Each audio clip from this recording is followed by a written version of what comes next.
should be able to write some expressions using some of those signs that we know from algebra, like less than, greater than, less than or equal to, greater than or equal to, or not equal to signs.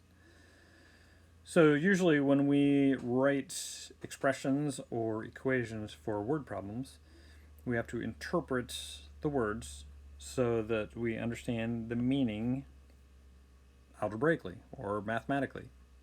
Okay? So let's go to problem number 1 and see if we can make sense out of this. Keep in mind these symbols here. Now, if you don't know these symbols, the first one is less than. No, so here's the word is in there. Second one is greater than. A lot of people just say greater than, but it really is greater than. And we should talk about why we have to use the word is there. And then these two symbols with the lines under them, is less than or equal to, is less than, I'm not going to write the whole thing, I'm not going to write the than, is less than or equal to. Okay? Goes the same way as the is less than sign. And that next one with the line under it is greater than or equal to. Or equal to, take a shortcut there with my writing. And then the last one is not equal to. Not equal to. Okay, and then of course we have the equal sign, which we should be familiar with is equal to. Okay, I should write that in there, is equal. Okay, so in our reading of these phrases and sentences, we need to interpret those things so that we can have the correct sign. So let's go to number 1 and see what we have. The total occupancy T of this room can be no more than 36 persons. There should be an S on the end of there, 36 persons. Write a mathematical expression to represent T. Okay. Well, so here it says T can be no more than. Okay, T, we can use that for a variable. Can be no more than, well, if it's no more than 36, can it be less than 36? Okay, I think so. If it's no more than 36, it can be less than, so I'm going to use less than 36. Okay, now I have another question. If it can be no more than 36, can it be equal to 36? No more than, I believe, would be less than or equal to. So it could be less than or equal to 36. Just like that. That's it. There is a mathematical representation representing the total occupancy of the room. Has to be less than or equal to 36 people. All right, let's try 2. To make a profit on this venture, we need to sell at least 150 tickets. Okay, at least 150 tickets. Okay, so write a mathematical expression for T. T here is the number of tickets. So the number of tickets has to be at least 150. At least. Okay, at least 150 means what? Greater than? Can it be greater than at least 150? You know, if you're making money and you wanted to make at least $150, would it be okay if you made 200? Yeah, so it can be greater than 150. Now, can it also be equal to? If you say at least 150 tickets, can it be equal to 150? Yes, can be equal to 150. If you're bragging about how much weight you could lift in the weight room, you said I could bench press at least 350 pounds. If you bench press 350 pounds exactly, would that prove it to your friends? Yes. 350 pounds or more. Greater than or equal to. Okay. So that's our next goal, is to write some mathematical expressions to represent some words in phrase or sentence form. Let's see what we have. To translate these word expressions into algebraic expressions and equations, I would suggest pause the video for a short time, try these, write down what you think it is, and play when you are finished to check your answers. So let's try. Twice the sum of a number and 10 is less than 12. Okay, so hey, here's a look, is less than, I know what that is. It's less than, it goes like this, and 12. So is less than 12. So we got that part. There's the is less than 12. Twice something. What do you think about that? Twice something. Multiplying by 2? So we're going to multiply something by 2. What is it that we are multiplying by 2? The sum of a number and 10. Okay, so now you have to know what the word sum is. Addition.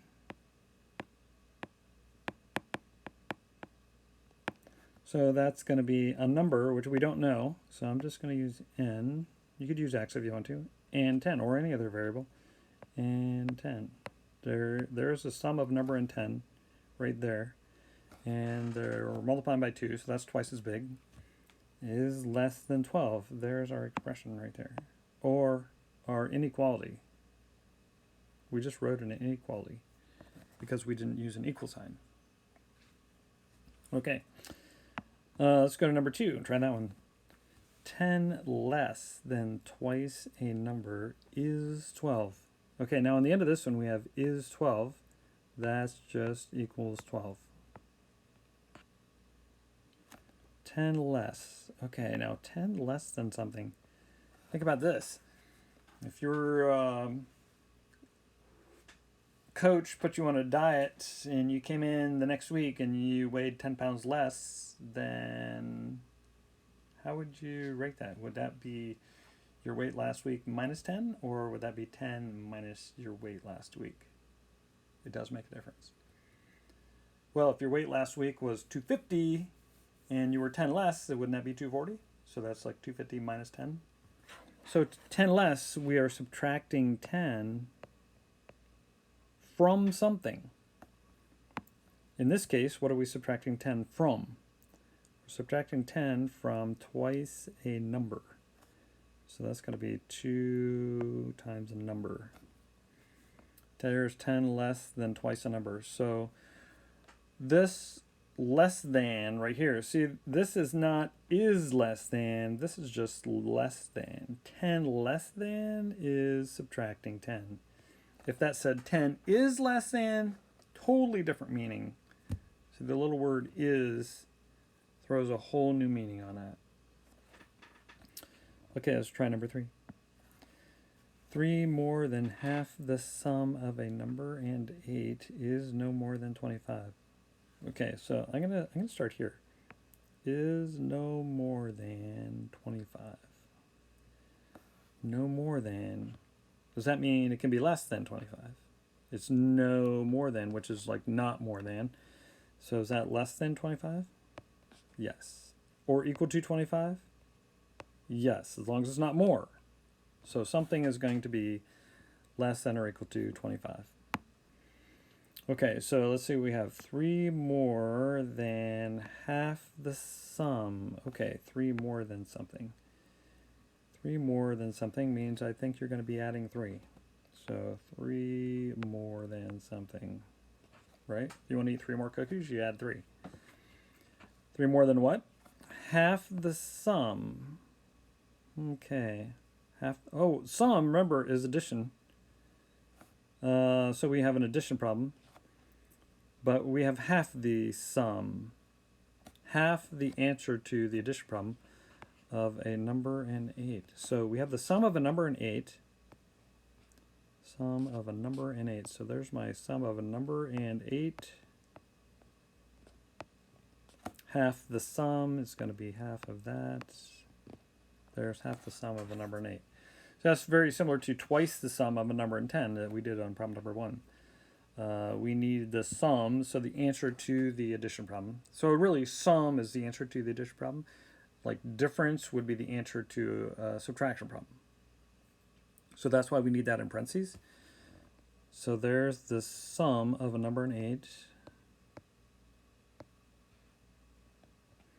Number and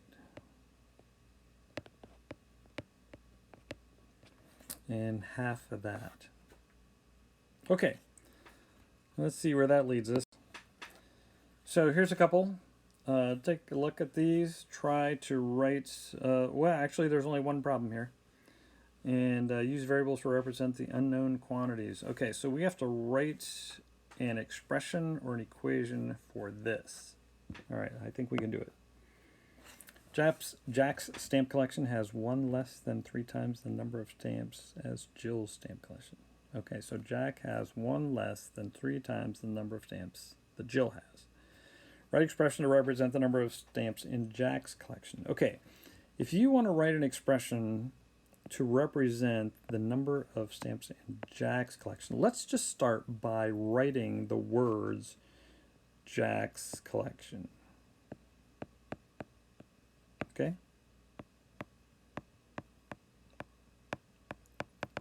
Because our expression is going to represent that. So everything we write is going to represent. And represent is kind of like an equal sign. So there's our word represent.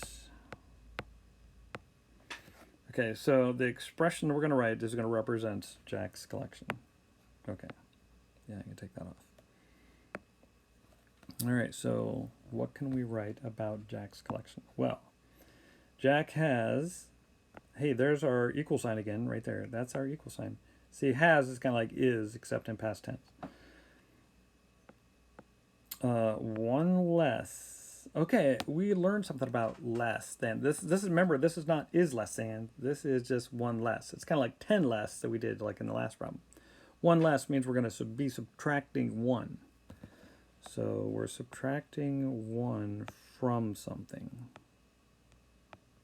Now, what are we subtracting 1 from?